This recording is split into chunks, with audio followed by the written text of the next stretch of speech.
নমস্কার বন্ধুরা, শুভ সকাল, শুভ রামনবমী। তো সকাল সকাল স্নান সেরে আমি ঠাকুর ঘরে এসে ঠাকুরকে পুজো করে নিলাম আর ৯টি প্রদীপ ধরিয়ে আমার ঘরে যেহেতু শ্রীরামের ফটো নেই সেই জন্য আমি মনে মনে স্মরণ করে শ্রীরামকে ডেকে নিলাম।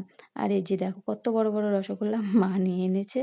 তো আজকে যাওয়ার আছে আমার দিদিদের বাড়িতে। তো দিদির ছেলের অন্নপ্রাশন আছে। তো সেই জন্য আমি ভাত, চাটনি আর মাংস রান্না করে নিয়েছি। এবারে খেয়েই রওনা দেব। তো শুভ রামনবমীর পরের দিনকে ছিল দিদির ছেলের অন্নপ্রাশন। তো আমি আর মা আর আমার ছেলে ৩ জনে মিলে দেখো চলে এসেছি। আর পুচকুটা খেলা করছিল। আর এই যে দেখো আমি কোলে নিয়েছি। তো আমরা ভালো সময়টাই মিস করে গেলাম। ও ১ম বার ভাত খেলো আর আমরা সেই সময়টাই মিস করে গেলাম। কারণ আমাদের আসতে একটু দেরি হয়েছে সেই জন্য আর কি। তো সাজুগুজু এখনও আছে, এই যে দেখো। আর আমার ছেলে বায়না করেছে ও পুচকো ভাইকে কোলে নেবে।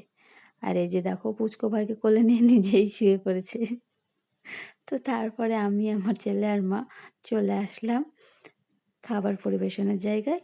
আর এই যে খাবার খেতেও শুরু করে দিয়েছি।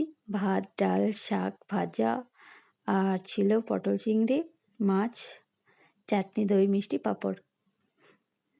আমার যেহেতু খেতে দেরি হয় সেই জন্য দেখো থালায় সব কিছুই আছে, পাঁপড় থেকে চাটনি, দই, মিষ্টি একসাথে সব আছে। তো এবার আমার খাওয়া কমপ্লিট, তারপরে ঘুরতে বেরিয়েছি। আর এই গাছটা কী গাছ বন্ধুরা বলো তো? আমি প্রথমবার যেবারে এসেছিলাম সেবারে জেনে গেছিলাম গাছটা কী গাছ। এই যে দেখো এই গাছটা হচ্ছে তমাল গাছ। তো আমার ছেলে ওখানে খেলা করে বেড়াচ্ছিল।